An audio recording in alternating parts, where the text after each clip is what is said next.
Guys, I'm so excited to show you guys the progress on this project. We have made great strides, and we, as in me, to add some features that pretty much take care of a lot of issues for people who are going about planning, whether you're a DIY person, a shop, or whatever. And I want to show you it. For starters, I'm just going to tell you right off the bat. Right now, we do have support for idle stepper control valves. So whether it's 3-wire systems or 6-wire systems, such as the common Toyota 6-wire idle control valve, which is a stepper valve, or a Bosch 3-wire idle control valve, which can be found on BMWs, these software supports that now.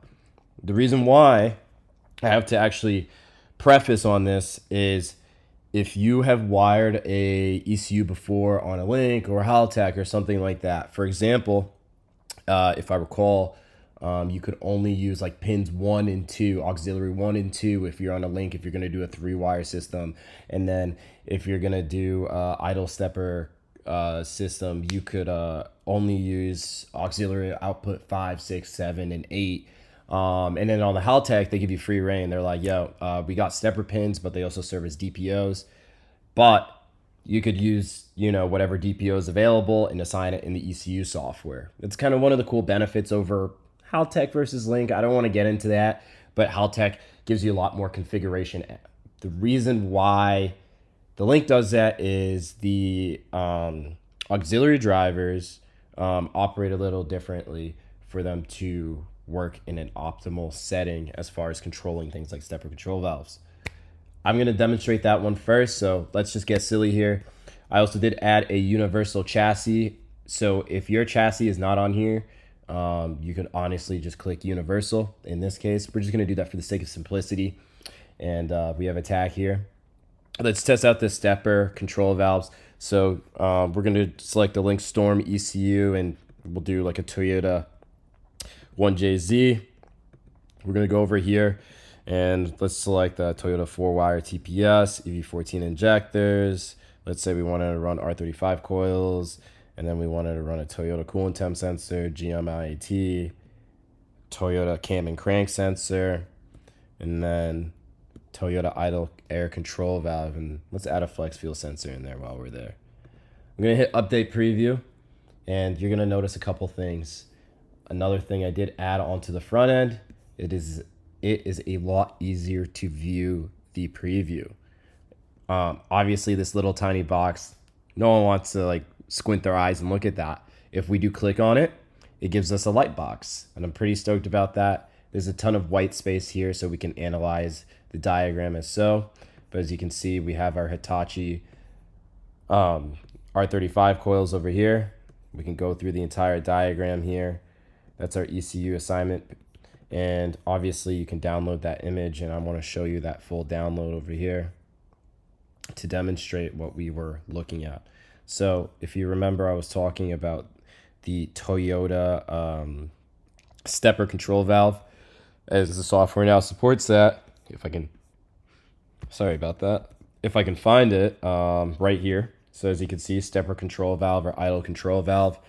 We have switched 12 volts to the control valve.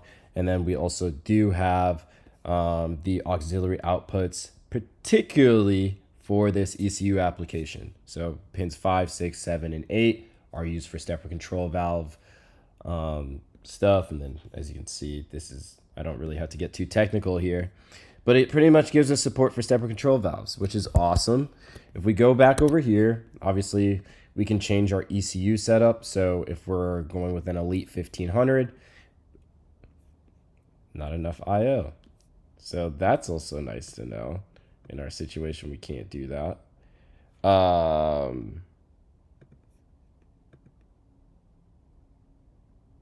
Let's do this right here.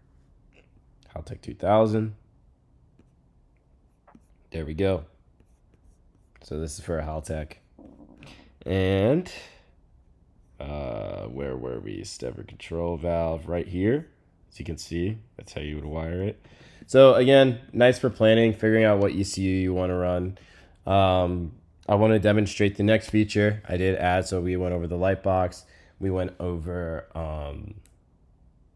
stepper control valves. So obviously this is just the standard setup. If you were going to do that, we have the ability to enable drive-by-wire. So great, right? We have the pedal we want to choose, Bosch pedal, RX-8 pedal. Let's do an RX-8 pedal in this situation. And let's just say we're going to do a Bosch 60 through 82 millimeter throttle body. I'm going to hit update, and I actually know what's going to happen. If I hit this ECU does not support drive-by-wire. The Storm does not. So let's step it up to a Fury, and it will give us a preview on how to wire up the drive-by-wire system on that particular ECU.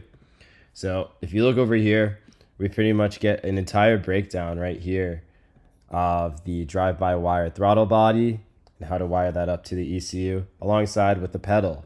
So we can mix and match whatever we want. Let's say we wanted to run a Bosch pedal. We have the ability to do that, and it will make accommodations for so. And then if you actually notice, it does update the outputs, so the auxiliary outputs and the analog output inputs in real time. And obviously, we're not going to be using an idle stepper control valve. Neither are we going to be using a throttle position sensor like a standard 3-wire one, as we're on a drive-by-wire system and it accounts for both of those. So those are going to be grayed out. And if we go here, obviously that was the pedal that I was talking about. So the drive-by-wire pedal here, we switch it to a Bosch one. It shows us how to wire that in if we wanted to run a Bosch one. And then obviously there's different configurations for the different drive-by-wire throttle bodies. So if we wanted to run an LS 6-wire one, we have the ability to do that, and it will account for that too, which is awesome. So it gives you a ton of flexibility as far as planning is concerned, and it saves you out of the huge headache that you had to do as far as planning. You could spend hours just planning like, oh wait, am I using that auxiliary output? No, we're gonna add this, that. The software will take that into account. And obviously we have the ability to add additional stuff. Let's like go crazy. Can gauge if we wanted to.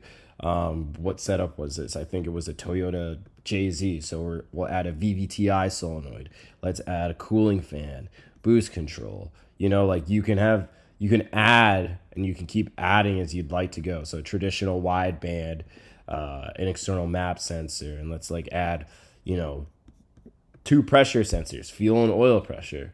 We hit update, and pretty much it gives you the entire rundown as far as your planning is concerned right here. That's those are the blueprints right there. So as you can see, we added a ton of stuff here, and that's our whole setup here, like a 1J swapped universal chassis.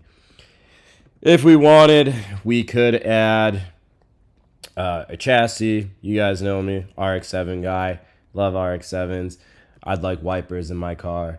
Sure, let's add things like, I don't know, coolant temp to the cluster and a clutch input to the ECU.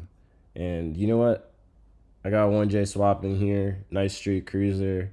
Let's have working AC while we're at it. Hit update. It will account for all of those things and add the following insert with no issues, which is super, super rad. So I'm pretty stoked to show you guys the update on this software I've been writing. The description for the source is going to be in, or the link for the source will be in the description. But as you can see, the diagrams are a lot more easier to view. As you can see, there's much more padding around the entire canvas here. So you have the ability to really break it down and make sense of everything going on here. So aside from that, I'm rambling. Hopefully you guys enjoyed. Happy to share this. As I said, pretty stoked to share this with people who are interested, which is probably 2 people, but I don't know, maybe a future employer would be watching this. It doesn't really matter. I'm just having fun. So you guys have a wonderful one, and thanks for watching.